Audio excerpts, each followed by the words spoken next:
Hello, I'm your host, Jessica Mernan, and this is Inside Outside. I'm an author, consultant, and horticultural therapy practitioner, and my company, Basker, helps people and businesses use nature and gardening for health, creativity, and social well-being.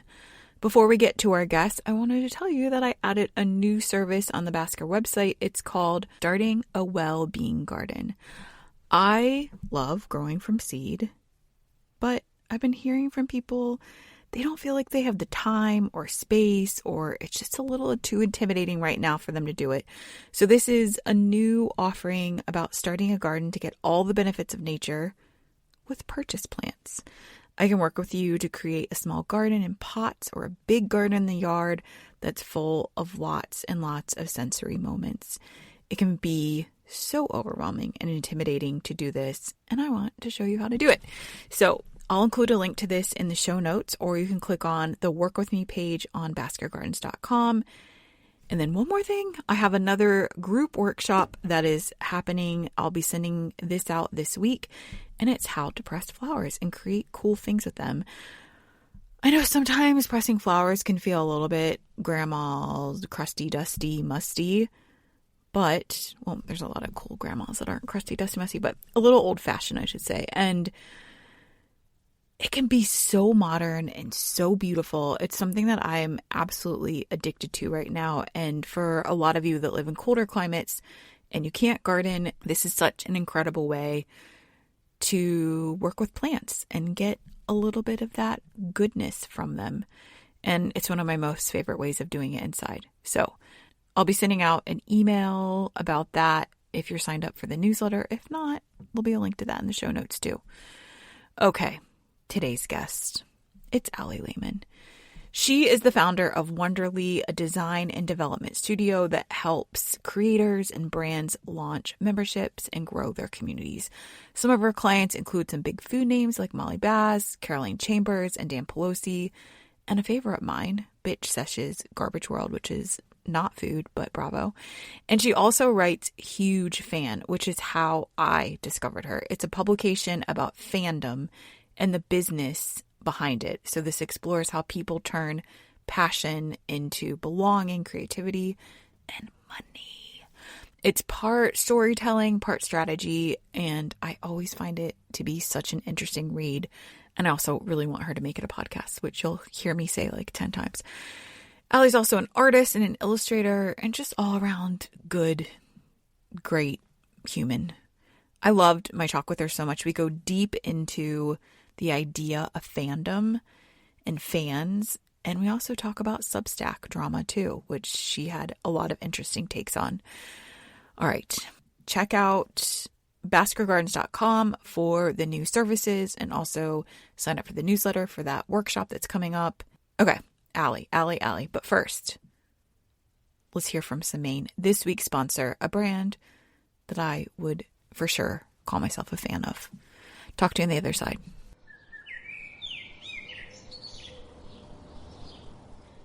This episode is brought to you by Zingerman. Zingerman originally got me hooked with their PMS and period care. It was really what I needed each month to take my symptoms down a notch and have a little buddy who cared. Since that first product, Zingerman has a whole product line dedicated to helping women restore their health at the root and manage the symptoms that so many of us feel, but no one sees. We're talking about periods, stress, hormones, and GI and bladder health. And let's not forget perimenopause and menopausal symptoms. As a woman, even if you've never had bad periods or GI or bladder issues, if you have ovaries, you're going to go through perimenopause and menopause, and you might need a little help. Zingerman's Peri-Meno Essentials is a multi-system support to help with hot flashes, mood swings, and night sweats, which can help boost your happiness, sleep better, and feel more like you. It was clinically studied to ease 14 measures of menopause within 4 weeks, which is incredible. Zingerman wants to help women through all stages of their life, stages that have historically been brushed off, pushed aside, and made women feel alone in their struggles. This is a huge reason why I love Zingerman and trust them, because I can tell you they truly care. And like I said, it started with one product, and fast forward to today, you can find Zingerman at Walmart, H-E-B Grocery, Amazon, and Thrive Market. And if you want to shop directly from their site, ZingermanHealth.com, Get 20% off with code INSIDEOUTSIDE20 for new customers. You can find help with stress, hormones, periods, and perimenopause and menopause. That's SemaneHealth.com, SEMAINE health.com to get 20% off your order using code INSIDEOUTSIDE20. I'll make sure to include this in the show notes too.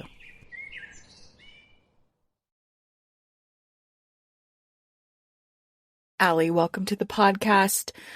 Do you watch Survivor? I've never watched Survivor. Okay. Well, so I watched the first season and then 20 years later, I'm back in again. Incredible. But on Survivor, when the tribes merge, there's this moment where they see someone and they're like, I like your vibe. I think we should go until the end. And there's like no rhyme or reason for the vibe. Okay. But when I saw you on, one of the worst internet places in the world, LinkedIn, I was like, I like her vibe. Oh, that is an amazing compliment. It felt like my Survivor moment of like, I don't know why I like this person. I just do. So. And you're like, do you want to form an alliance? Yeah, sure.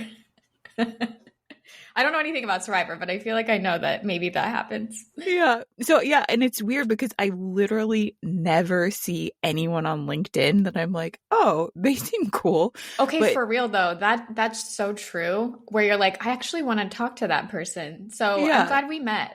Yeah. So I mean, literally, this is the first time we're talking, but you, and we're going to get into this later in the show, but you have this whole platform where you talk about fandom. And I was like, what a cool concept.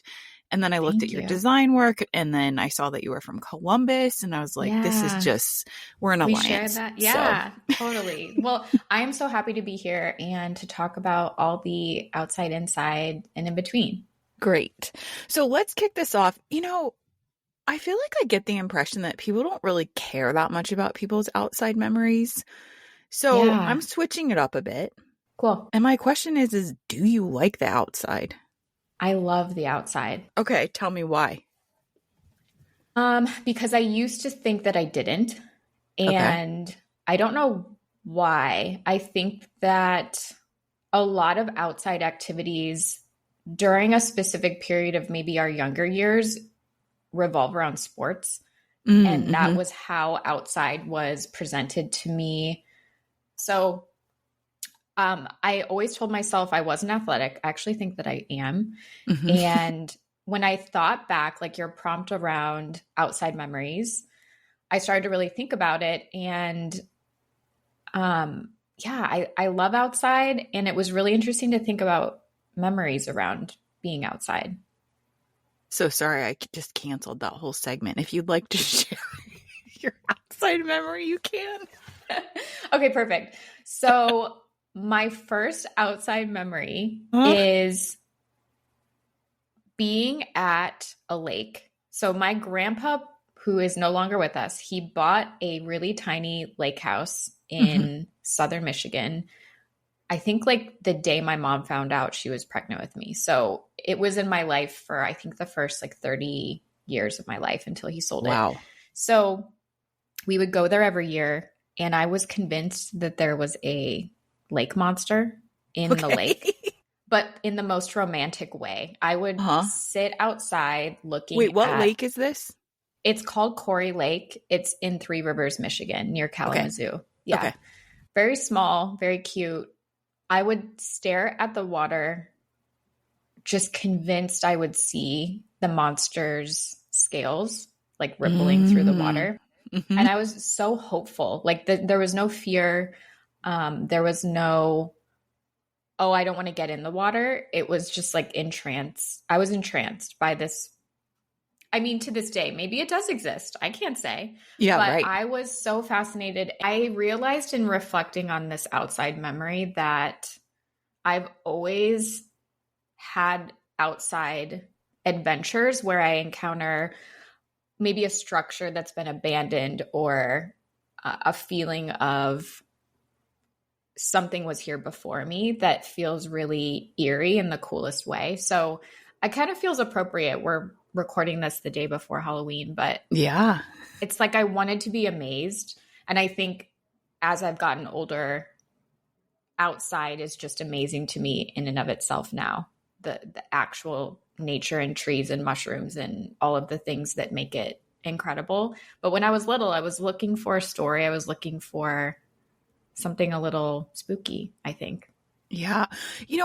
Two things to that. One, you're so right about the outside thing and sports. To me, it's like sports or camping. I hated both. Yeah. I mean, same. I liked sports-ish, but I got to a point where I reached a certain age where I'm like, okay, you can try, but you're really never going to be the best person on the team because you run like a 12-minute mile.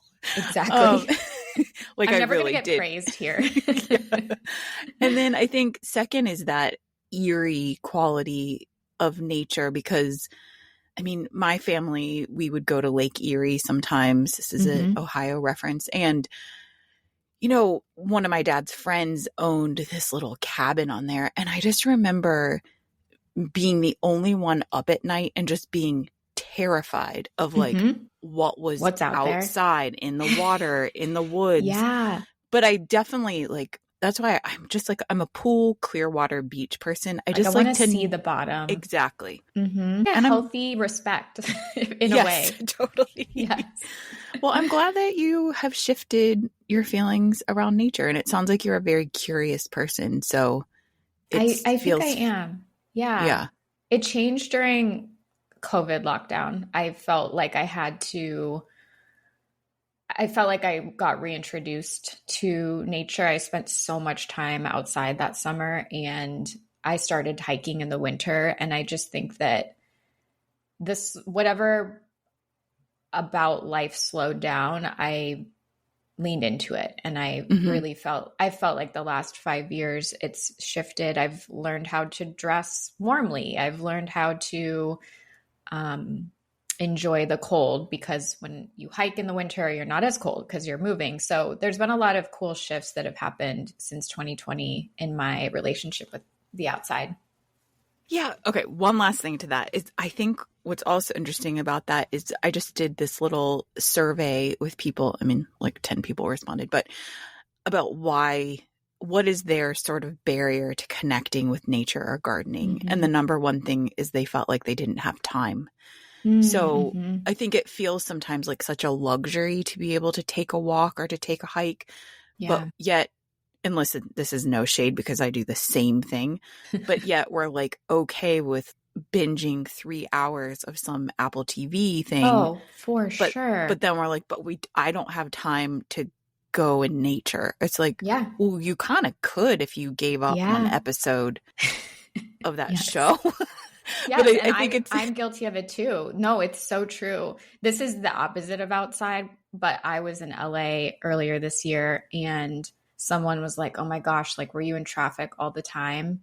And I'm like, I was in traffic, but I go, have you seen your screen time? I have a few hours to be in traffic. Like it is that like re-shifting of what we have available and our priorities. I mean, I think truly you have to maybe form the habit, but then I think once you do, I started getting excited like, oh, I want to stand up paddleboard and I want to load up my car and, drive out to the pond or the lake or something. So I think shifting from habit to a desire is also a cool transition and it's not just like I'm forcing myself, you actually love it.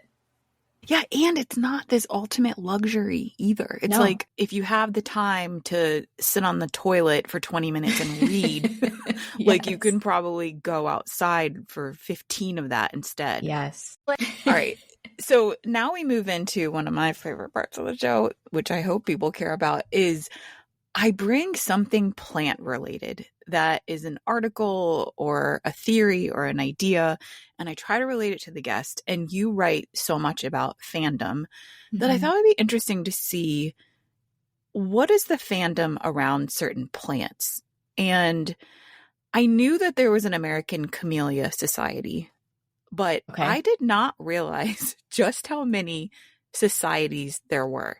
So this is just some that I came across. Rose Society, Orchid Society, Lily Society, Daffodil Society, Irish, National Chrysanthemum Society, Begonia Society, International Geranium Society, Peony Society. It goes on and on.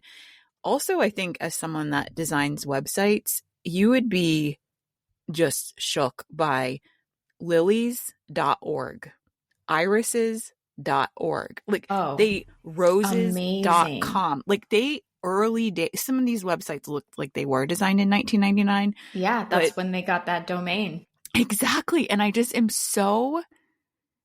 it's pretty fantastic and cool that they snag these domains just with like a For flower. sure.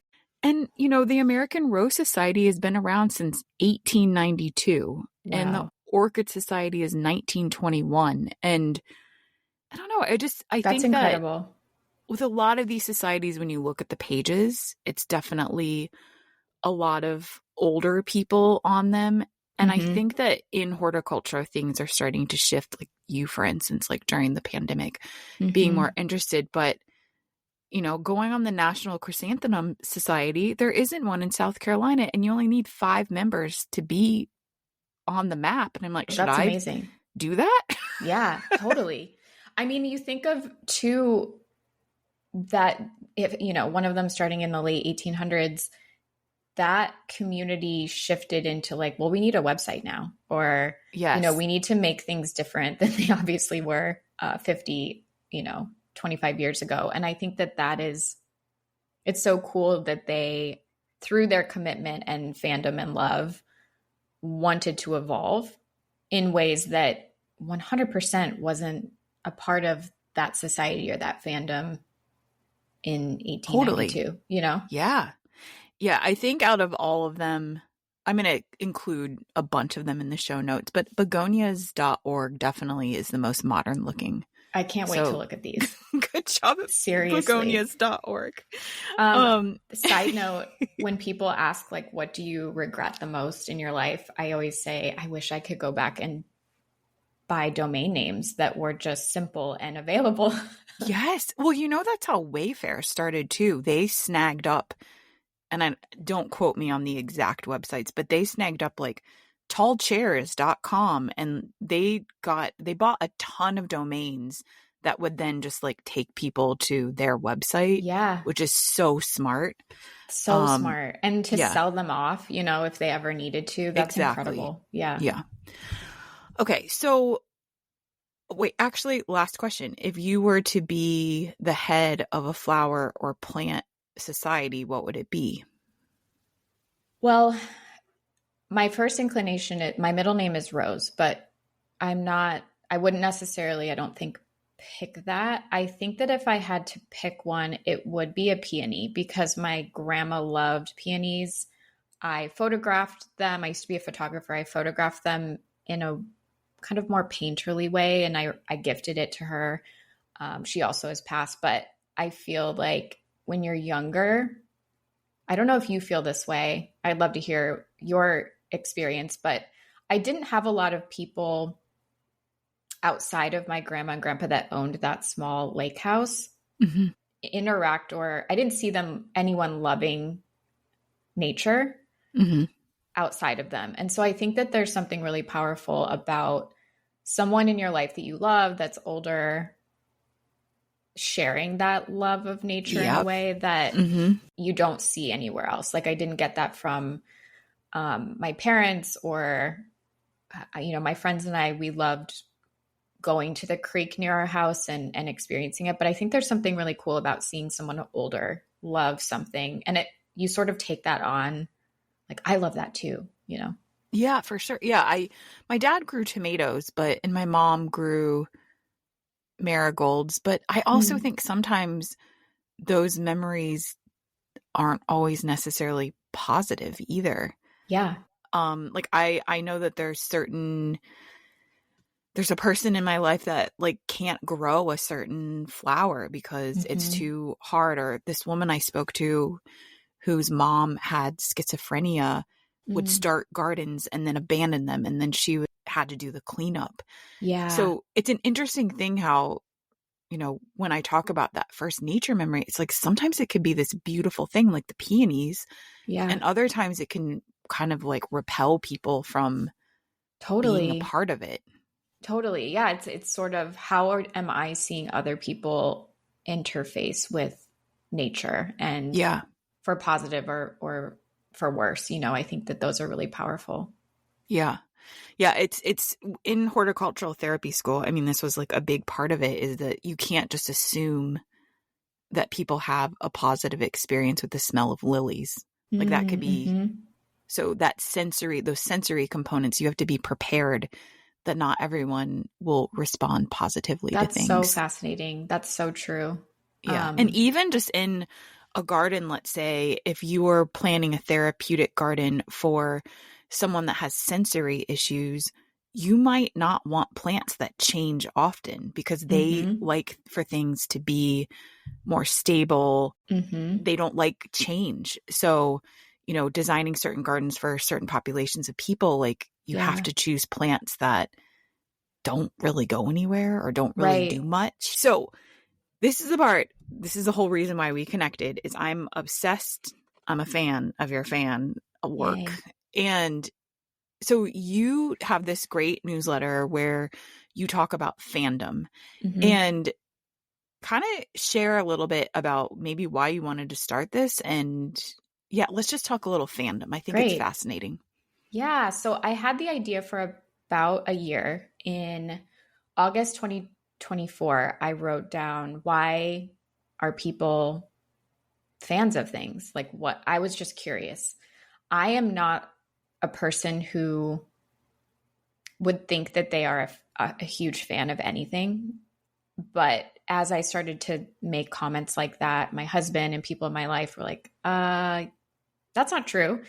And it really made me think a lot about the stereotype of fans. And I think when I started to have these curiosities, it was because I started, the business that I started, we work with people who have fans, and they're typically people online who have larger followings, have created a community, are hosting a community, have people who buy their cookbooks or love their products, things like that. So I was really quick to almost say that I wasn't a part of a fandom because of some of the professional stories that I see, or because of, like I said, the stereotypes of, are you a Star Wars fan? Are you really into this or that? And the intensity that brought through it. And in launching Huge Fan this summer, so in, I think, mid-July, I launched it. I wanted to just talk to people who both hosted or created their own fandoms, and then the people who are a part of those fandoms. So really understanding what made people feel like they belonged, and then what allowed other people to monetize that. So I don't just sit in the why does someone love One Direction camp, but I'm also not let's interview Disney about the IPs that they own. It's really sort of in between, this give and take. And it started with a blog post that I wrote about how I think a healthy fandom does feel reciprocal.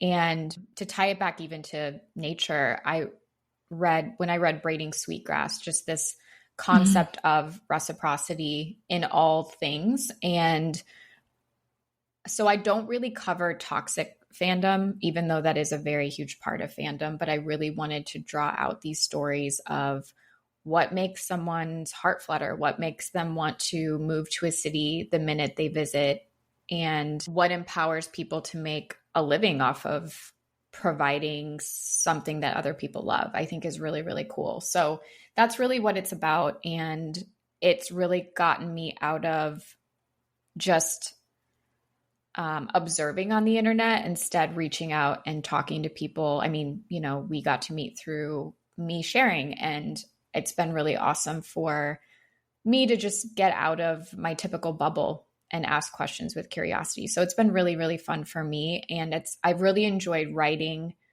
about other things other than just my own experiences. I think it's really helped me get out of that.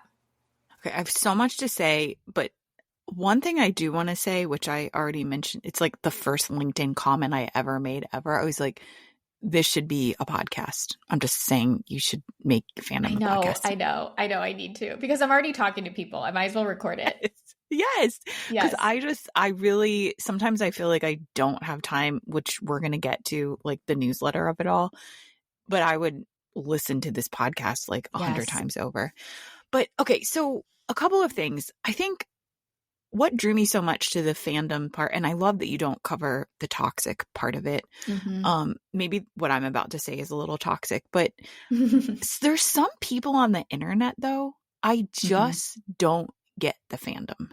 Yeah. Like and I mean, this is something where I will not name names here. It's hard to not compare yourself to some of these people that have these giant audiences.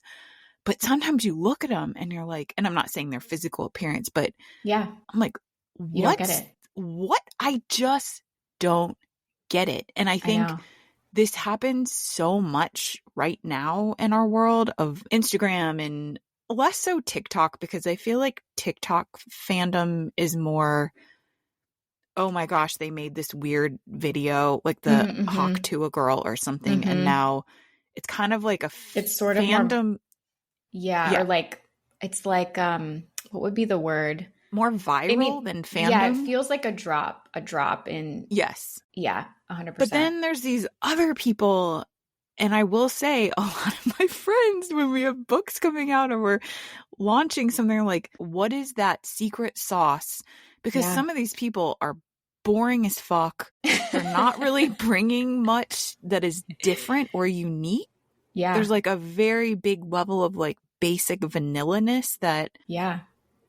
And I'm like, what is the secret sauce here that they bring?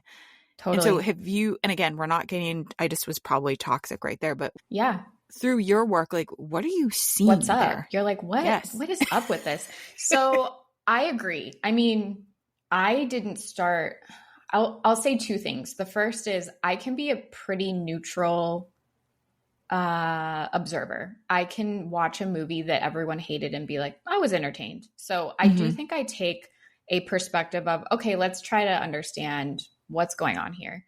I think that there's two things that because I feel like I'm still in the process of really untangling or learning what makes fandoms persevere or last. And so the first thing is, I believe that at the end of the day, a lot of it is connection and community. It's actually not at some point about the fan center. It's not about the thing that keeps everyone gathered. It actually becomes stronger because you connect with other people. You love reading the comment section.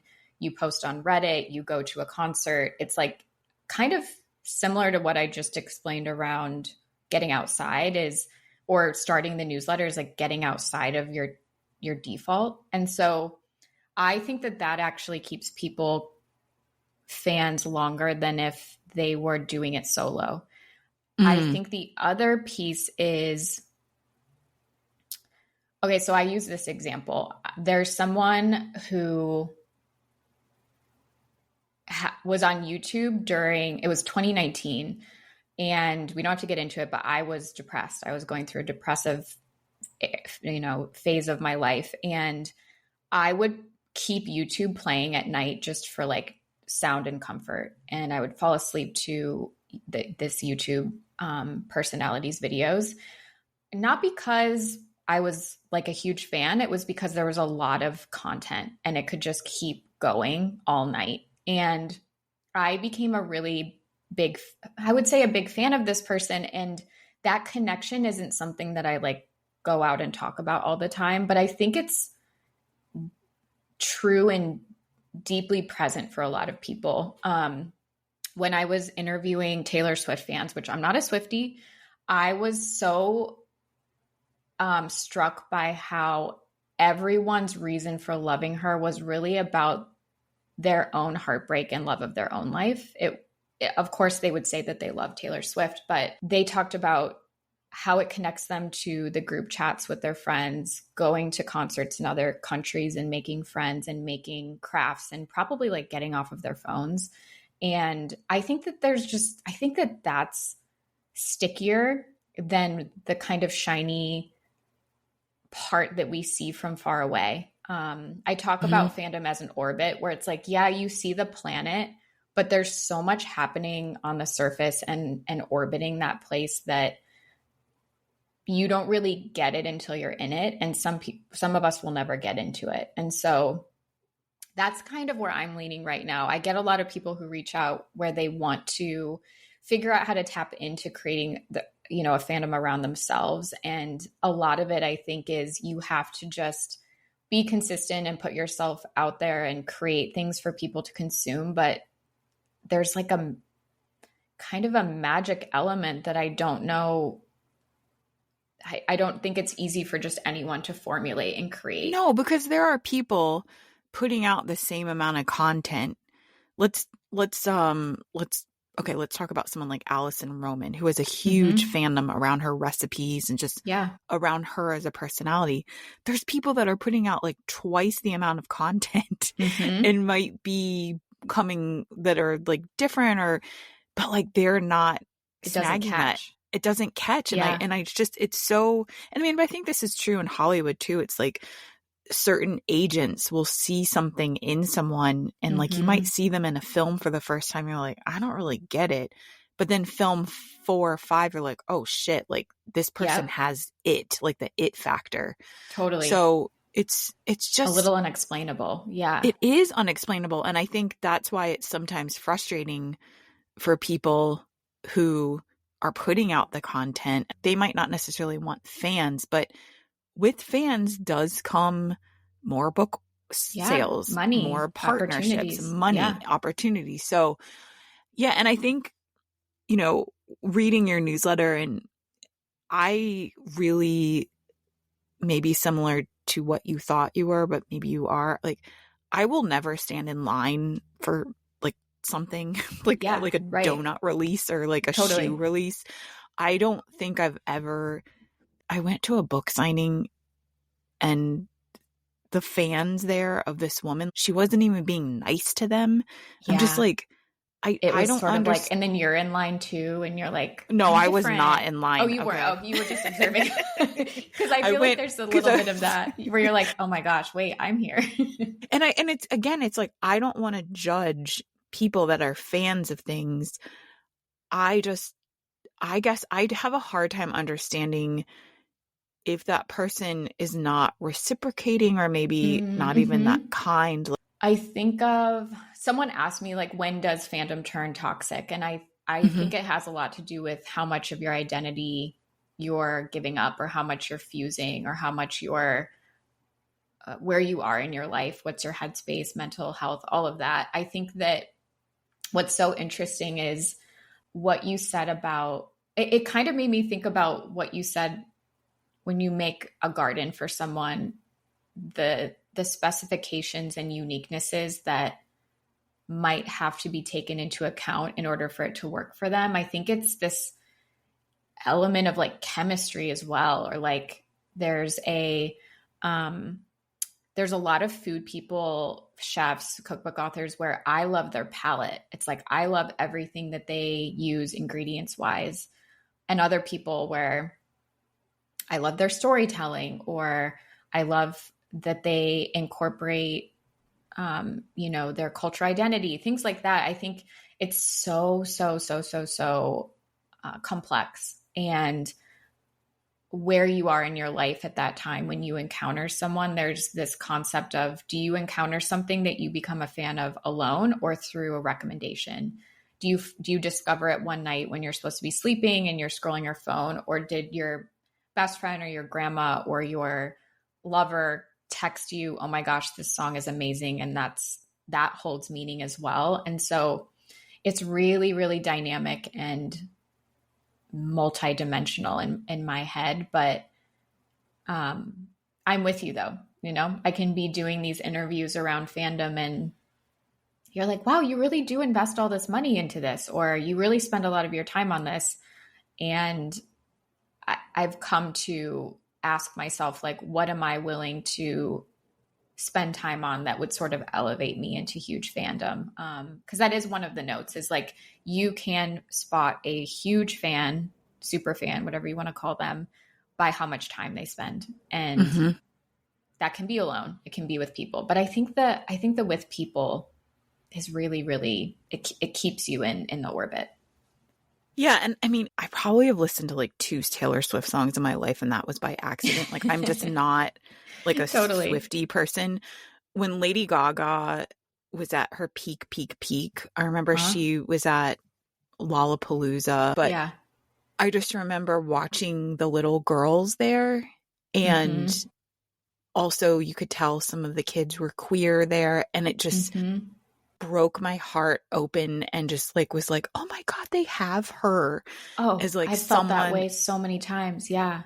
they can It's incredible. look up to. And I guess, you know, so that makes me happy. But I just and I was thinking about this too, talking to you about fandom and how I don't feel like I'm part of a fandom. I definitely grew up kind of like indie punk rock snotty kid that like everything that like mainstream was not cool.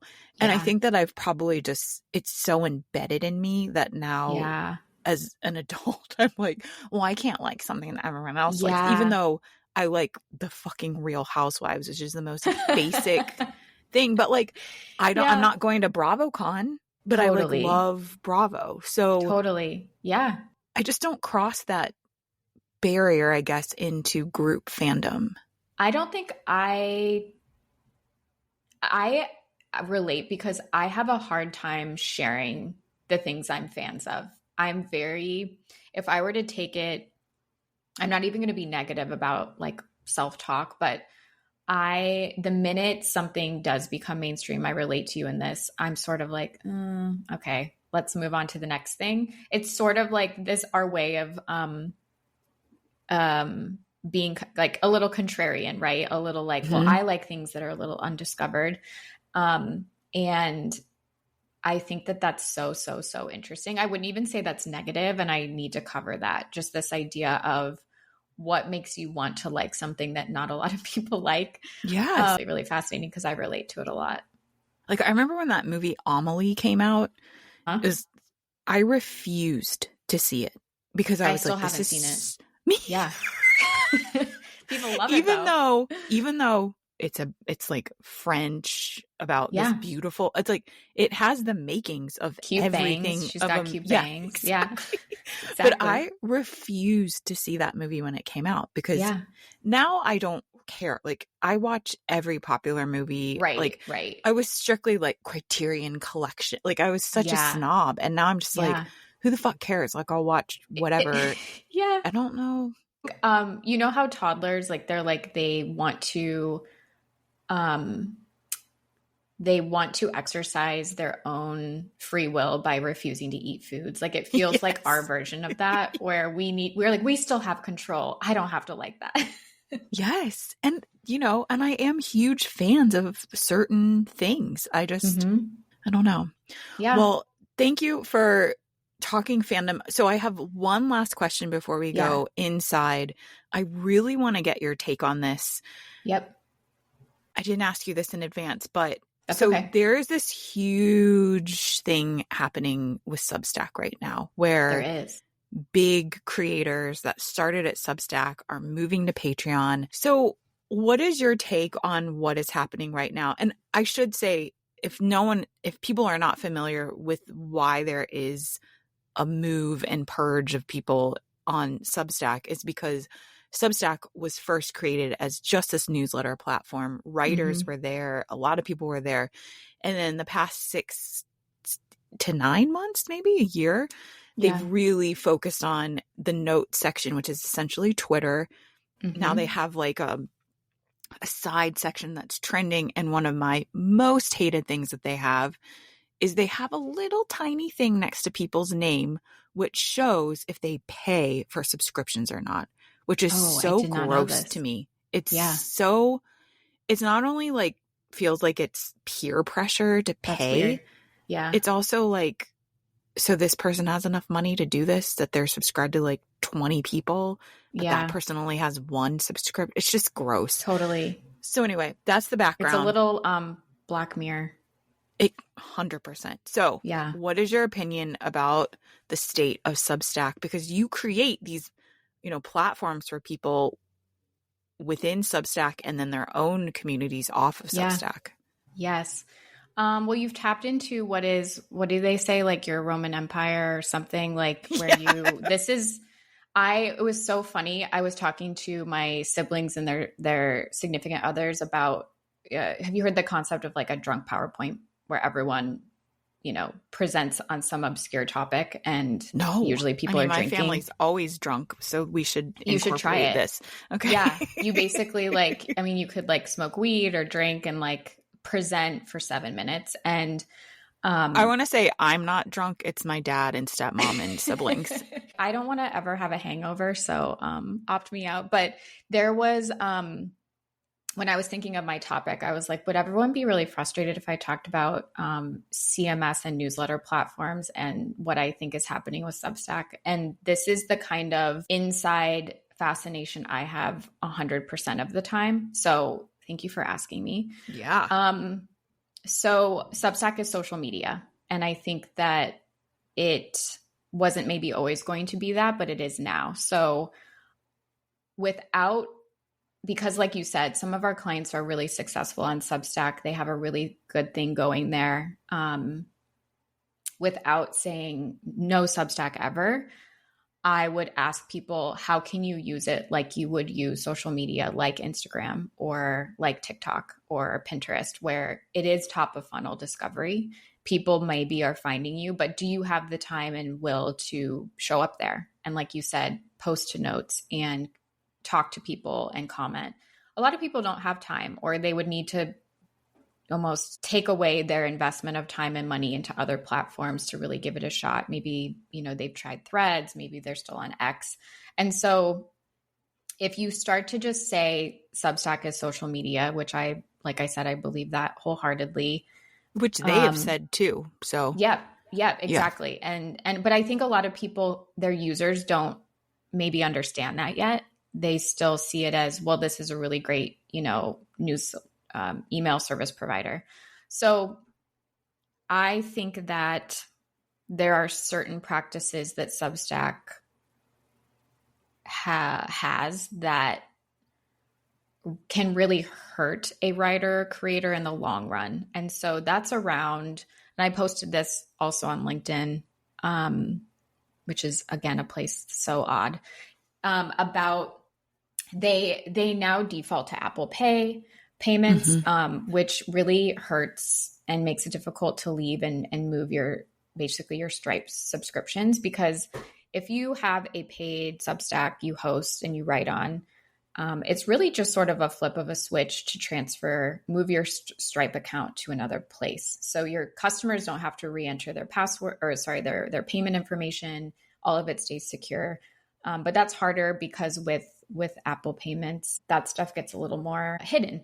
And so I think it always, for me, goes back to ownership. What will allow you to fully own all of this work that you're pouring yourself into and creating, and these people that really want to connect with you? I also think that Substack makes it way too easy to follow people you don't even really know. And I think that for a writer or creator builds a list of people that maybe are like, who are you? So those two specific things I think are really tough. There are other instances where Substack lets you, as a subscriber or a follower, opt out of emails. But if you don't download the app, then you're really sort of stuck on this list where someone who's hosting it can't communicate with you and they can't remove you.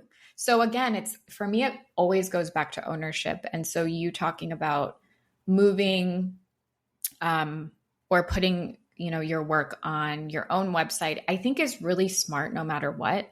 There's obviously, if people pay for something, you don't want to make it free somewhere else, but there's so much to it, and it's not always so easy to move. It can be a really big investment. I know Anne Helen Peterson just moved to Patreon, and I do not get paid by any platforms. Like, I don't even have any kind of like referral, affiliate connection to any of them, but I work in Kit, Klaviyo, Patreon, Memberful, self-hosted site, Ghost, all of the things. I host mine on Beehive, and I could talk truly about all of it for like 16 hours. I should just have a podcast about that. But, but again, and I guess if I were to like summarize it, it's like some of our clients who have such tremendous success on Substack, I don't say, well, you need to leave because of all of these reasons. I think it's just stay informed and really put pressure and ask and sort of challenge the platform that you're on to always get better, and then see how they respond. I know that Substack's customer support is really rough, but that's kind of true. And I think the internet will constantly evolve in that way, where there's going to be a new platform or a new place that you need to be. And we can't do it all. We have to be really, really wise. Yeah. And part of me loved Substack because they normalized newsletters. Yeah. But now I'm sort of like, Jesus. There's so many. It's like, and this is not like a flex, but early, I've had a newsletter for, I don't know, 12, 13 years now. Yeah. And I would always tell people, do a newsletter, don't put your energy into social. But now it's like my newsletter, it's lost in the sauce of the 50 other Substacks that someone is getting. And I think it's kind of sucks a little bit to have all of these celebrities and everyone that aren't even really people that need a newsletter to then sort of hijack the space a little bit. And it's trying to figure out. Go ahead. No, say it. No, you go. Well, I was like, it's like you're on a street. I mean, it's like you've got mail. Like you have a very authentic, beautiful bookstore, and then a huge corporation comes in, and you're like, why am I sharing street space with you? Yes, it's such a good way to put it. Yeah, and I just and so I think as someone who is not on social except for LinkedIn and now Substack because it's social. Substack is social. I'm just really trying to think of, okay, so I still have a good open rate on my newsletter, but I definitely see that will probably be dwindling soon because of the influx of newsletters. I don't know. I feel nervous that something that felt like always worked might not work as well anymore because of that. Yeah. I've even noticed it in terms of, you mentioned like you should create a podcast for a huge fan. I usually week to week, I will go into my personal email and see that I have like 196 unread newsletters that I have genuinely subscribed to. I only pay for like 5. And I'm like, when am I going to have time to read all of this? Exactly. And that's why you should start a podcast. I know. No, and when you said it, I made a note because I'm like, I can't read all of them either. There are specific people though that I'm like, okay, I will definitely keep it unread so that I can, so that I can read it. But it starts to, I think with Substack in particular, the notes of it all, it's like until there was a really nice, maybe like 2-year period where I was just really interfacing with people on Substack through the emails that came to me. And then when I've logged in on the app or on, in a browser, I'm like, oh, what's going on here? Like it really shifted quickly. The thing, I don't know if you know or follow Alicia Kennedy, but she posted on Threads. Basically she left Substack and she's like, she did. Yeah. She moved to Beehive. And Allison Roman moved to Ghost off of Substack. Yeah, I saw that. So I follow these. I'm always like, where'd you go? But she basically was like, I cannot get over people launching this amazing thing and then calling it my Substack. Like, no, you don't give them that. Like, at least talk about the name of it. And you don't even have to really say Substack. You could say my newsletter, my publication, whatever you want to say. But I favorited it and screenshotted it because I thought that is so true. At the end of the day, if you have to use Substack, cool. But what's it called? Like, what are you writing about? Quit giving them a billboard every time you say it. Oh, damn. I didn't know that she left too. That's Yeah. interesting.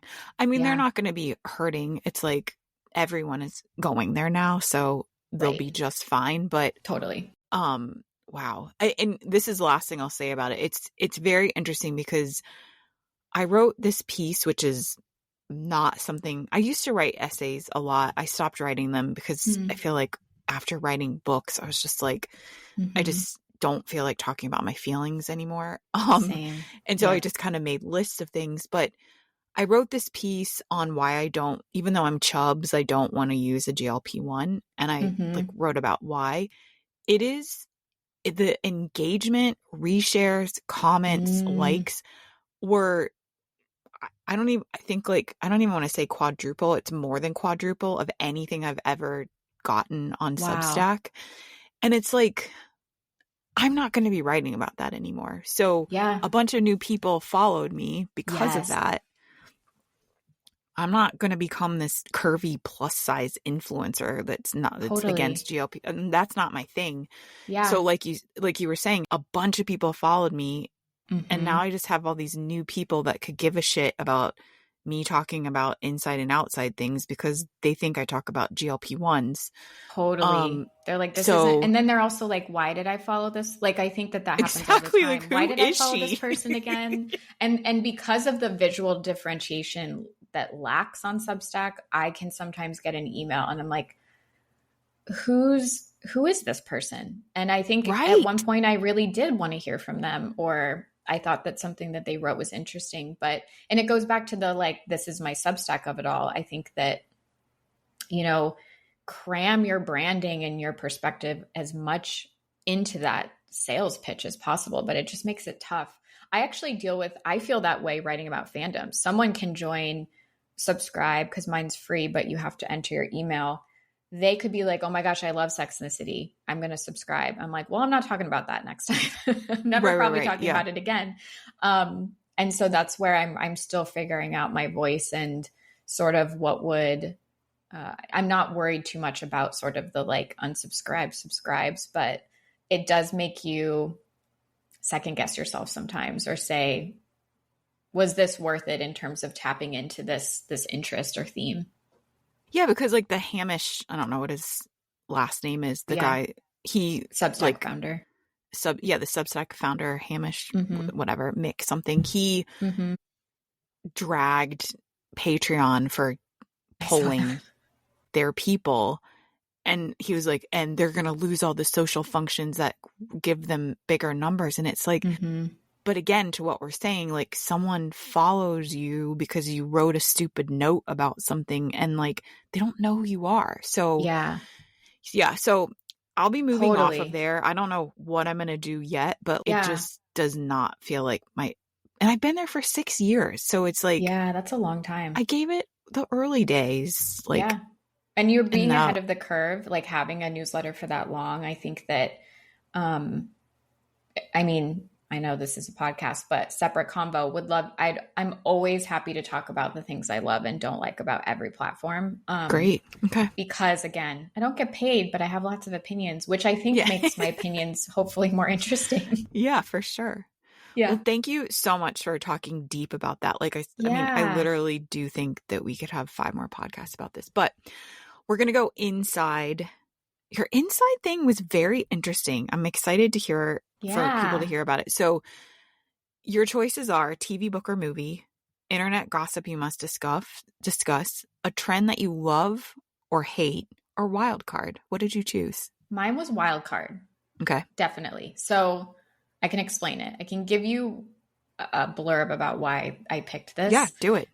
So in talking about fandom, in talking about differentiation, not doing what everyone else is doing, I started following the Zingerman's community of businesses out of Ann Arbor, Michigan, before 2020. And I have read the founder Ari's business books. I subscribe to his newsletter, talks all about building a great business, working with dignity, leading an organization that is chosen to be, I use air quotes, small. I think they're like $65 million, but they have many, many different businesses. They feel small. Yeah. Yes.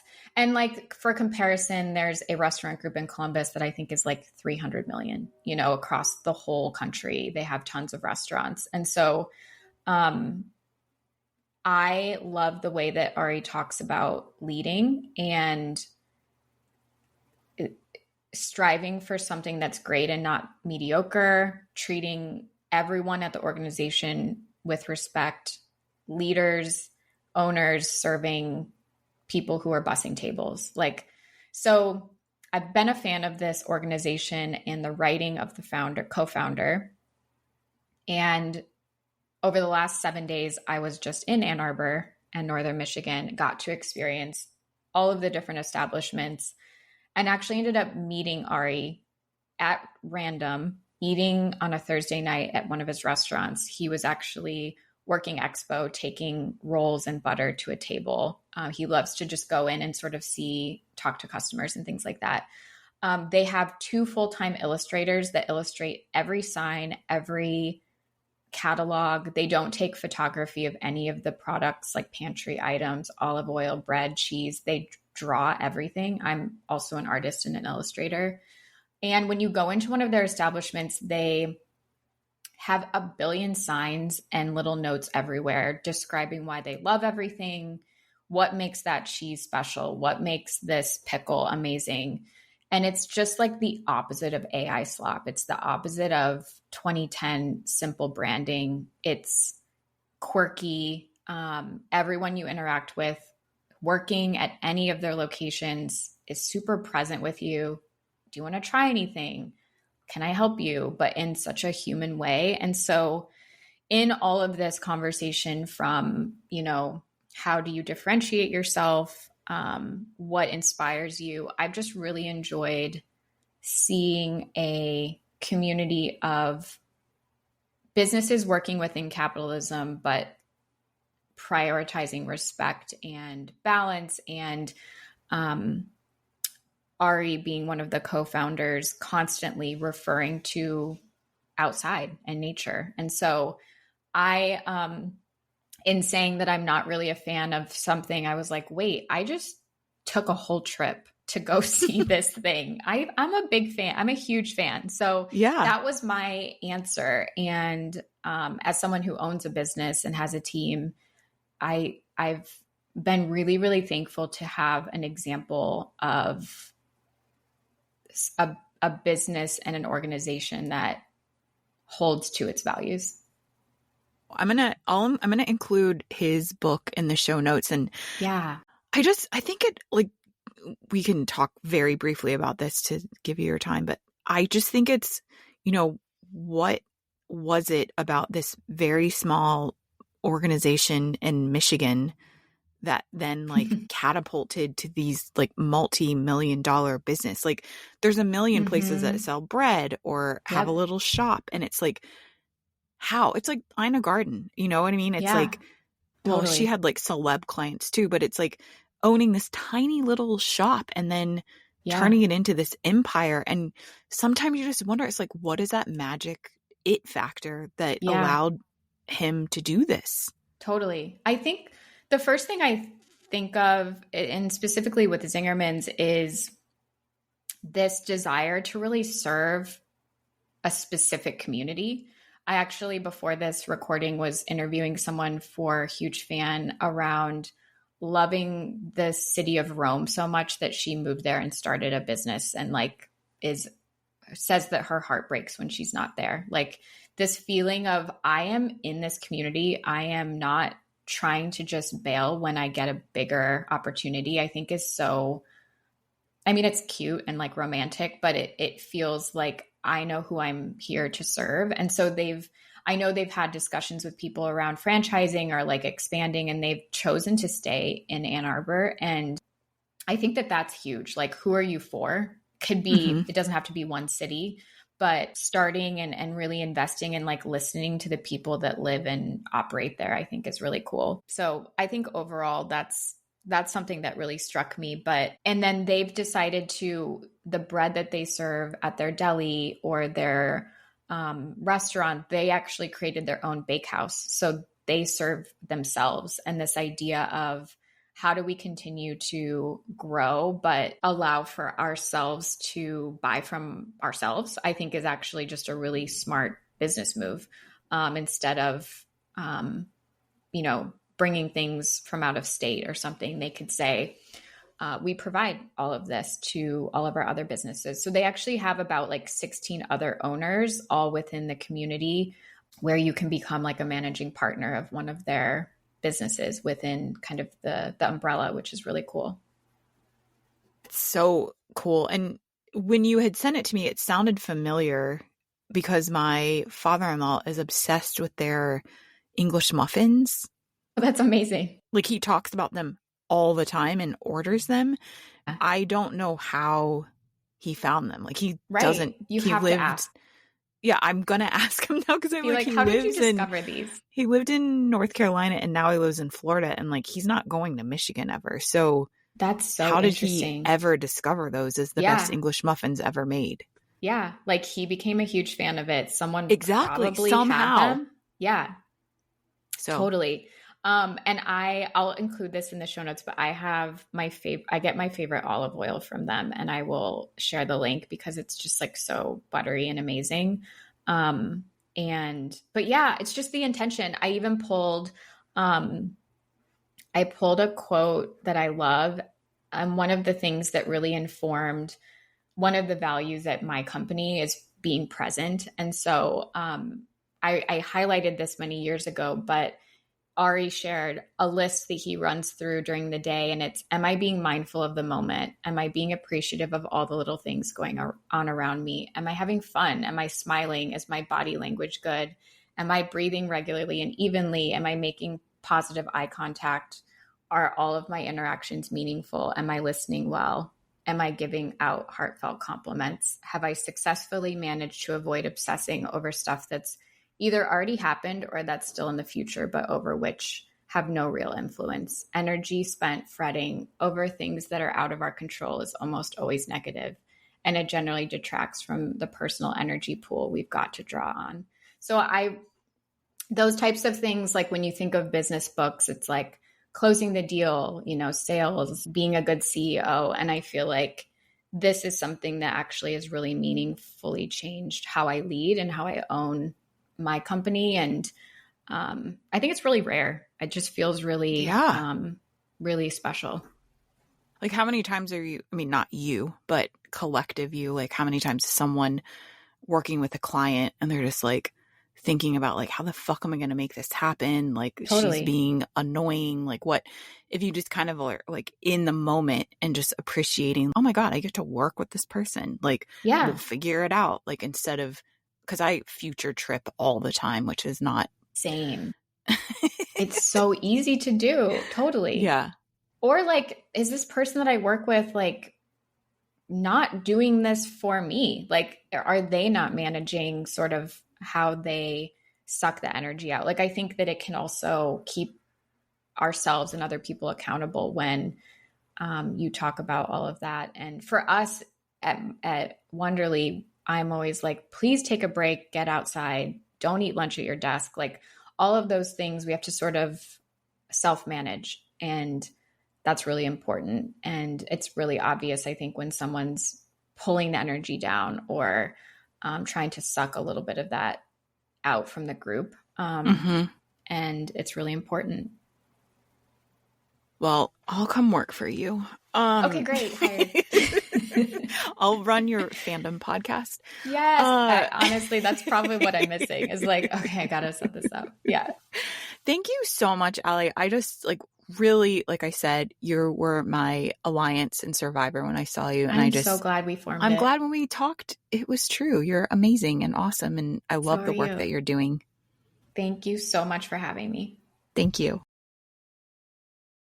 That's today's show. If you like this episode or any of the Inside and Outside episodes, please leave a review. You might not think it helps, but it really does. It helps you get into the little algorithm better and also lets advertisers know that you enjoy this show. All right, on Apple, here's how you do it. Go to the homepage, scroll all the way down to the end of the episodes, and you'll see something that says rating and reviews. Hit that 5 stars, write something. Just say love it if you want to. on Spotify. Go to the homepage of the show. You'll see a little tiny gear icon. It'll have a drop down that says rate this show, leave 5 stars. There you can't even write anything. And that's it. I really appreciate it. Thanks so much for listening to the show, and I'll talk to you next week.